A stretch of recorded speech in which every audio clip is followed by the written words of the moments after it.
हर हर महादेव दोस्तों। आज मैं आपके सामने शिव जी को भस्म क्यों पसंद है इसके बारे में बताने जा रही हूँ। आप सभी से ध्यानपूर्वक सुने।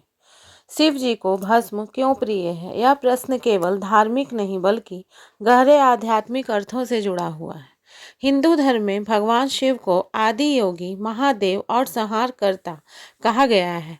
उनके स्वरूप में जो सबसे विशेष चीज दिखाई देती है वह है उनके शरीर पर लगी हुई भस्म। यह भस्म केवल सजावट नहीं बल्कि जीवन, मृत्यु और आत्मा के गहरे सत्य को दर्शाने वाला प्रतीक है। भस्म का अर्थ क्या है? भस्म का शाब्दिक अर्थ होता है जो जलकर पूर्ण रूप से राख बन चुका हो। यह किसी भी वस्तु का अंतिम रूप होता है जब वह पूरी तरह नष्ट हो जाती है। हिंदू दर्शन में भस्म यह बताती है कि सब कुछ नाशवान है, शरीर अस्थायी है, केवल आत्मा शाश्वत है। इसी कारण शिव जी भस्म को धारण करते हैं, क्योंकि वे सत्य के परम ज्ञानी हैं। शिव जी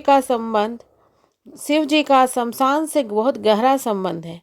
शिव जी को अक्सर शमशान में ध्यान करते हुए दिखाया जाता है। शमशान यह स्थान है जो सभी भेद को समाप्त कर देता है, अमीर गरीब का फर्क मिटा देता है, शरीर केवल राख बनकर रह जाता है। शिव जी का वहां रहना यह दर्शाता है कि वे संसार के अंतिम सत्य के साथ जुड़े हुए हैं। भस्म वहां से ही लाई जाती है, इसलिए वह उनके लिए पवित्र है। भस्म का सबसे बड़ा संदेश यह है कि वह अहंकार का अंत होता है। मनुष्य अक्सर सोचता है कि मैं सुंदर हूँ, मैं शक्तिशाली हूँ और मैं अमर हूँ। लेकिन भस्म हमें यही याद दिलाती है कि अंत में सब राख हो जाएगा। शिवजी अपने शरीर पर भस्म लगाकर यही बताते हैं कि अहंकार ही सबसे बड़ा बंधन है। सृष्टि के 3 सत्य, जन्म, जीवन और मृत्यु। हिंदू दर्शन के अनुसार जीवन के 3 सत्य हैं, जन्म, जीवन और मृत्यु। भस्म मृत्यु का प्रतीक है। शिव जी इन तीनों से ऊपर हैं, इसलिए वे भस्म को धारण करके यह दिखाते हैं कि वे जीवन और मृत्यु दोनों के स्वामी हैं। शिव जी को वैराग्य भी कहा जाता है, यानी जो सांसारिक मोह से मुक्त हो। भस्म यह दर्शाती है कि कोई भी वस्तु अस्थायी नहीं, कोई भी संबंध अंतिम नहीं, सब कुछ परिवर्तनशील है। इसलिए शिव जी भस्म लगाकर यह संदेश देते हैं कि सच्चा योगी वही है जो मोह से मुक्त हो। भस्म केवल राख नहीं है, इसे रूपांतरण की अंतिम अवस्था माना जाता है। जब कोई वस्तु जलती है तो उसका रूप बदल जाता है, उसकी ऊर्जा मुक्त हो जाती है। शिव दर्शन में यह माना जाता है कि भस्म शुद्ध ऊर्जा का प्रतीक है, इसलिए इसे पवित्र माना जाता है। त्रिपुंड और भस्म का संबंध भी बड़ा अनोखा है। शिव जी के माथे पर 3 रेखाएं यानी त्रिपुंड होती हैं, जो भस्म से ही बनाई जाती हैं। यह 3 रेखाएं दर्शाती हैं सत्व गुण, रजस गुण, तमस गुण। भस्म इन तीनों गुणों को संतुलित करने का प्रतीक है। पौराणिक कथाएं और भस्म, कई पुराणों में उल्लेख मिलता है कि शिव जी भस्म से अपने शरीर का श्रृंगार करते हैं। भस्म से तंत्र और ध्यान की शक्ति बढ़ती है। भस्म साधकों को मोक्ष की ओर ले जाती है।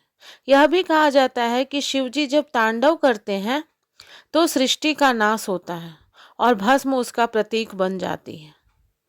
मृत्यु का भय समाप्त होना, मनुष्य सबसे अधिक मृत्यु से ही डरता है। शिव जी भस्म धारण करके यह दिखाते हैं कि मृत्यु अंत नहीं है, मृत्यु केवल परिवर्तन है। जो व्यक्ति इस सत्य को समझ लेता है वह भय से मुक्त हो जाता है। योग और ध्यान में भस्म का महत्व काफी है। योग परंपरा में भस्म का उपयोग साधना के लिए किया जाता है। यह माना जाता है कि भस्म मन को शांत करती है, ध्यान को गहरा करती है, ऊर्जा को स्थिर करती है। शिव जी या आदि योगी हैं, इसलिए भस्म उनका स्वाभाविक प्रतीक है। भस्म का आध्यात्मिक संदेश ये है कि भस्म हमें 3 बड़े संदेश देती है। पहला, सब कुछ नश्वर है। दूसरा, अहंकार को छोड़ो। तीसरा, आत्मा ही सत्य है। शिव जी इसे अपने शरीर पर धारण करके मानवता को यह शिक्षा देते हैं। शिव जी का स्वरूप और समाज का संदेश यह है कि शिव जी का स्वरूप साधारण नहीं बल्कि प्रतीकात्मक है। जटाएं, प्रकृति से जुड़ाव। गंगा, जीवन ऊर्जा। नाग, भय पर नियंत्रण। डमरू, सृष्टि का संगीत। भस्म, जीवन की अस्थिरता। इस सब में भस्म सबसे गहरा संदेश देती है। भस्म और मोक्ष की अवधारणा। मोक्ष का अर्थ है कि जन्म मृत्यु के चक्र से मुक्ति। भस्म यह दर्शाता है कि शरीर अंततः मिट जाएगा, केवल आत्मा बची रहेगी। शिव जी भस्म के माध्यम से मोक्ष का मार्ग दिखाते हैं। और अंत में मैं यही कहना चाहती हूँ दोस्तों कि शिव जी को भस्म इसलिए प्रिय है क्योंकि वह सत्य का प्रतीक है। वह अहंकार को समाप्त करती है। वह मृत्यु के भय को मिटाती है। वह वैराग्य और ज्ञान का संदेश देती है। वह जीवन की अस्थिरता को दर्शाती है। भस्म हमें यही सिखाती है कि जीवन में सबसे महत्वपूर्ण चीज शरीर या धन नहीं बल्कि आत्मज्ञान और सच्चाई है।